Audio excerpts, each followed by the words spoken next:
Olá, amigos! Vamos para a nossa aula 13 do nosso curso de Gestão da Qualidade.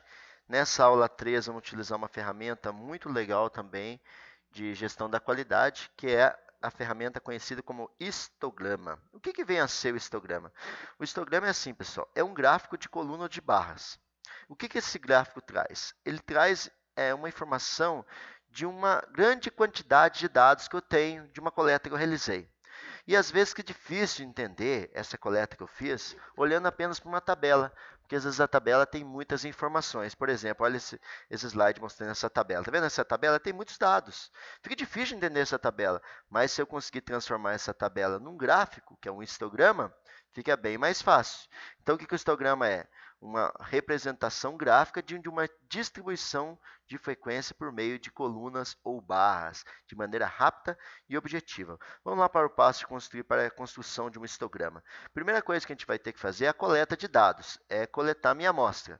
Olha para você ver aqui, nessa tabela nós temos uma amostra de um processo produtivo do diâmetro, melhor, da espessura de um certo componente de um certo processo produtivo. Imaginar que tem um certo componente eletrônico e a espessura dele seja 9,9 milímetros, tem, tem produtos que foram gerados com 9,3 milímetros, e aí eu vou coletando a espessura de cada uma das peças geradas ao longo de um dia, tá bom? Ou às vezes ao longo de um mês, no nosso caso vamos levar em consideração ao longo de um dia. Então, ao longo do dia eu coletei a espessura de cada peça que foi produzida, e eu coloquei aqui nessa tabela a espessura de cada uma dessas peças. Fica difícil de entender essa tabela, como já falei anteriormente, pela quantidade de dados que tem nela. Mas daqui a pouco a gente vai transformar essa tabela aqui num gráfico e vai ficar muito fácil a interpretação, tá bom, gente? Vamos lá. O primeiro passo que eu tenho que fazer, então, coletar a quantidade de dados que eu coletei, determinar a quantidade de dados que eu coletei. Como é que eu faço isso? Nesse caso aqui é fácil, já que está numa tabela, é só multiplicar a quantidade de colunas que eu possuo pela quantidade de linhas que eu tenho. Aí eu vou chegar no meu N. O que é o N? O tamanho da amostra, ou o tamanho dos dados coletados, tá bom? Nesse caso aqui dessa tabela anterior, o meu N é de 125 dados, tá bom, gente? Vamos lá, para o segundo passo da construção do histograma. No segundo passo, vou ter que calcular a amplitude. A amplitude é determinada pela letra R. O que vem a ser a amplitude? É o maior valor menos o menor valor. Então, eu pego o maior valor que eu tenho nessa tabela aqui e subtraio pelo menor valor. Nesse meu caso, o maior valor foi 10,7 e o meu menor valor encontrado na tabela foi o valor de 9 de espessura do componente. 10,7 menos 9, então vou ter o meu R de 1,7. O que representa esse R? Quer dizer que os tamanhos de peças que eu tenho aqui, elas estão oscilando de 9 até 10,7, ou quer dizer, uma oscilação de 1,7 milímetros, tá bom? Terceiro passo, vou calcular a quantidade de classes. Mas o que vem a ser classes? Vou lá na tabela, vou adiantar um pouco aqui, mostrar a tabela aqui no passo 6. Olha no passo 6 uma tabela. O que vem a ser classes? Classes é a quantidade de linhas que eu tenho na minha tabela. Eu tenho uma classe aqui, eu tenho outra classe aqui, tá bom? A quantidade de linhas que eu tenho na minha tabela é a minha quantidade de classes. Como é que eu calculo isso? Eu calculo a quantidade de classes através do quê? Através dessa fórmula. K raiz quadrada de n. K é igual a raiz quadrada de n. Quer dizer, a quantidade de classes é igual a raiz quadrada da minha amostra. O n a gente já determinou que é 125. A raiz quadrada de 125 dá 11,1. Eu vou arredondar para 11, tá bom? Eu posso fazer de outra forma a determinação das classes. Existe essa tabela aqui que é utilizada por vários pesquisadores ou por vários gestores. Essa tabela aqui é uma tabela padrão que pode ser utilizada para qualquer histograma. Eu posso fazer o seguinte, olhar a quantidade de N que eu tenho e determinar a partir do meu N a quantidade de classes que eu posso ter. Por exemplo, eu tenho 125 dados, né, na tabela. Então, aqui de 100 a 250, eu posso ter de 7 a 12 classes, eu posso escolher. Eu quero 7, eu quero 8, eu quero 9, eu quero 10, eu quero 11, eu quero 12. Não necessariamente precisaria fazer esse cálculo aqui da raiz quadrada de n. Se você está em dúvida, inseguro, utilize a tabela. Aí você pode escolher uma variação de classes de 7 até 12. No nosso caso, vou escolher aqui o k igual a 10, tá bom? Então, a nossa tabela vai ter 10 linhas, 10 classes. Vamos continuar. Nosso quarto passo, a gente vai ter que determinar o H. O que vem a ser o H? O H é o intervalo entre as classes. O que é o intervalo de classe? O intervalo de classe é esse espaço aqui. Ó, você vê, essa minha classe é de 9 a 9,20. Depois a segunda classe, de 9,20 a 9,40. Vocês estão percebendo que está sempre variando aqui de 0,2?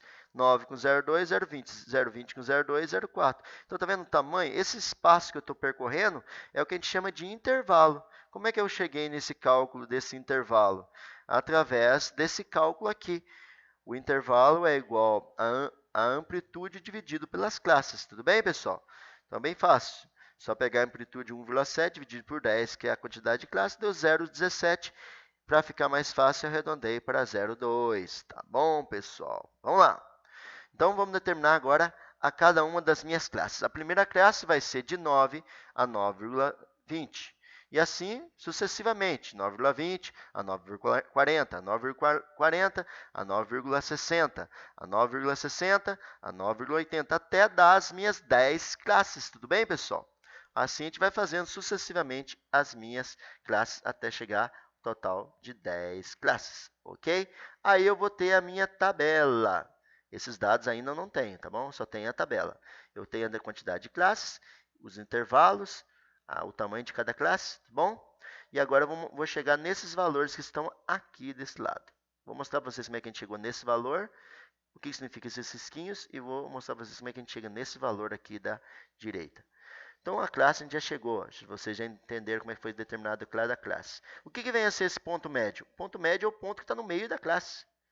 Se você pegar 0,2 dividido por 2, vai dar 0,1. Então, a cada 9,1, 9,3, 9,5 é o ponto médio, é o ponto que está no meio dessa classe. Entre 9 e 9,20, o ponto que está no meio é o 9,1. Por que é chamado de ponto médio? Para que serve esse ponto médio? Daqui a pouco a gente vai entender para que serve esse ponto médio aqui, tá bom, pessoal? A frequência, tá vendo? Tem os risquinhos? É como se fosse um checklist, pessoal. Eu fui olhando nessa tabela gigante lá do começo, nessa tabela, e foi pontuando, olha, 9,9. 9,9 está em qual parte da minha classe? Vamos olhar na nossa tabela? 9,9. Então, 9,9 está aqui, olha, de 9,8 até 10. Então, 9,9 está aqui. Eu fiz um risquinho aqui. Um risquinho aqui, determinando o 9,9. Então, quer dizer o quê? Que de 9,8 até 10, eu tenho 31 espessuras diferentes de peças. Tá bom? Então, aqui a frequência é simples, igual a gente viu lá no Pareto, igual a gente viu na distribuição de frequência. Então, olha, de 9 a 9,20 eu só tenho uma peça. De 9,20 a 9,40 tem 9 peças. No total, tem todas essas quantidades de peças. Se eu somar tudo isso daqui, vai dar quanto? Vai dar 125 peças. Se eu colocar o total aqui embaixo, vai dar 125 peças. Se eu somar esse total, vai dar 125 peças. A partir dessa tabela, o que eu vou construir? Vou construir agora um histograma. Tá bom, pessoal? Então, está aqui o nosso histograma construído a partir daquela informação lá. Ok, pessoal? Aqui, a partir daquela informação, a gente construiu esse histograma. De 9 até 9,20, 9,20, a gente vai colocando os dados aqui em colunas. Ok, pessoal? Nós percebemos o quê? Que o nosso histograma tem uma tendência central. E isso é uma coisa boa. Aí eu posso fazer o quê? Utilizando aqueles meus pontos médios, eu posso fazendo no meio de cada uma dessas colunas, fazer aquele pontinho determinando o ponto médio. E ligando o ponto médio, para mim ver o polígono de frequência, que é esse risco que está sendo formado aqui. A partir desse polígono, eu vou poder interpretar o meu histograma, que vai ser a nossa próxima aula. A nossa próxima aula vai ser sobre interpretação dos polígonos de frequência do histograma, para eu poder entender qual a informação que esse histograma está me trazendo, tá bom? Bom lembrar que esse nosso histograma aqui, ele tem um formato de sino. Depois a gente vai entender melhor o que vem a ser isso, tá bom, pessoal? Um abraço a todos vocês, desejo a todos uma boa semana e bons estudos a todos.